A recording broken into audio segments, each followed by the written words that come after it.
Joe in real life. Day 92 of our never sufficiently praised burpee war. And I'm on our janked up futon. This was in our living room. I slept on it for a long time. It's a piece of fucking garbage, and now it's in our war room.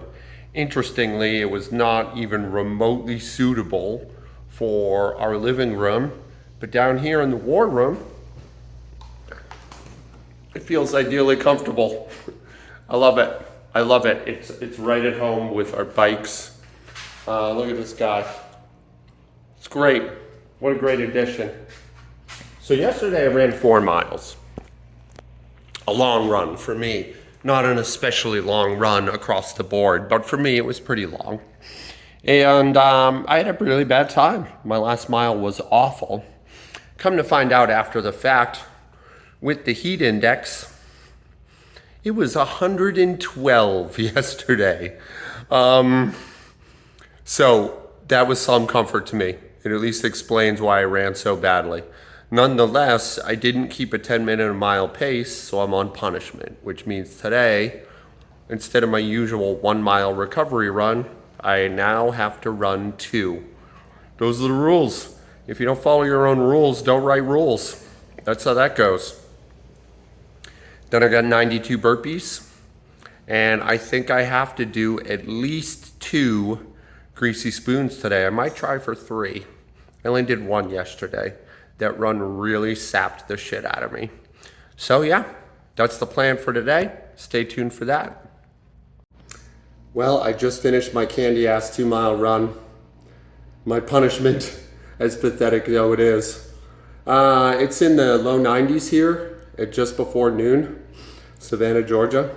So 2 miles in just under 20 minutes was harder than I expected it to be by a considerable margin. Still, despite how hard yesterday's run was, my legs felt good. They moved well. And that's the basic principle behind doing a slower, longer effort the day after your long run, is you get to run on tired legs. You runners out there don't need to hear this, you probably already know it, but if you're a fledgling runner and you're struggling with those longer distances, do some back-to-back runs. Don't do them for time, just do them to survive them. You're gonna find your body adapts to that pretty quickly. Up next, burpees. Look at that beard. Oof, what a man. Okay, so here I am. This was after my 2 mile run, 92 burpees, and they went terrible. It was just a nightmare. This is at 5 times speed, and as you can undoubtedly tell, if you can math it all, it took me the full 20 minutes. I think I got them done in 18, and I'm just suffering. I waited somewhere in the ballpark of 3 to 5 minutes between finishing my run and starting my burpees. My pulse had got down to low zone 1, so I was right in the 110 range, 1 teens. I was feeling good. I was feeling ready to work. But as soon as I started doing burpees, my body rejected the premise. It was not happy to engage, and I suffered. Now, unlike in the beginning of the war, this suffering was welcome. I mean, it felt so good. Just to be depleted. You can see me in this sort of pseudo child's pose after pathetically small sets, just resting, just trying to get my heart rate and my breathing under control. God, though, it feels really good to be this depleted, and I've missed it, you know. So yeah, I guess by way of point of interest, one thing is that, and this is relatively obvious, but you know, you get your heart rate up high, especially on a hot day, especially on something like a run, and then you give yourself the requisite amount of time for your heart rate to drop back down. You feel like you're ready for work again. You feel like you can hit it pretty hard, pretty successfully. But this is one of those tricks of the body, you know? You're warmed up, You're well past the point of being warmed up. You've blown out your first lung, and you're working on blowing out your second lung if you haven't already. As soon as you start working again, your pulse is going to go out of control. Look at me just lay down and suffer. It's so great.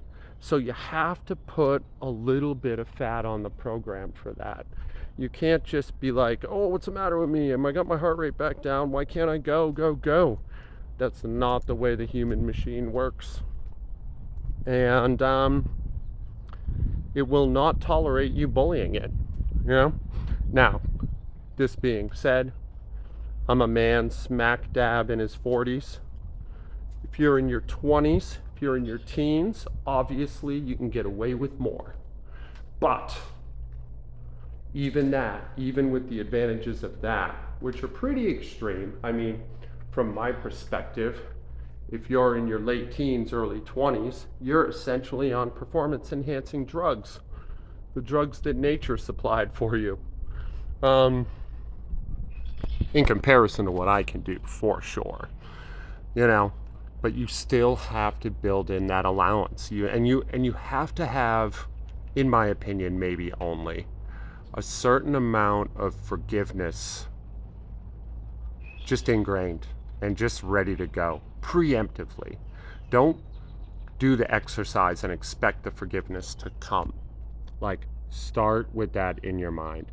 I did that today, and it was well worth it. You know, I had a really good time despite how awful this looks. This is Joe in real life. I love you, idiots. Be good to each other.